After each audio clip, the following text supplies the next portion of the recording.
Hello everyone, today I will show you how to add a blank page or an empty page to a PDF file beginning of the document using PDF XChange Editor. Open your PDF XChange Editor.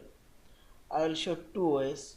First way, click on this page thumbnail option, select home option and select here any kinds of page, click right button, and here you will find this insert option and select here insert empty pages.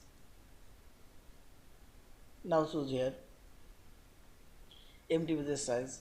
I'll add this document page size as, and select your page number count, how many pages you want to add.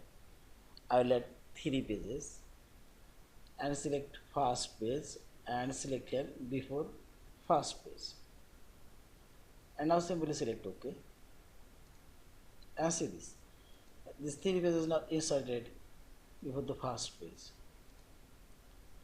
And second way, click this organize option and select here insert option, and I can select insert empty pages.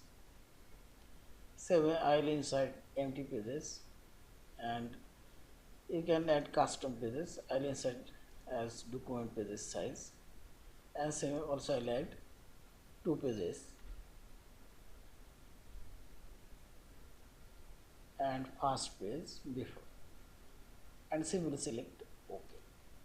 In this way you can add as many as blank pages you want to add beginning of the document. Yeah. Thank you for watching. Please subscribe, like, share and comment.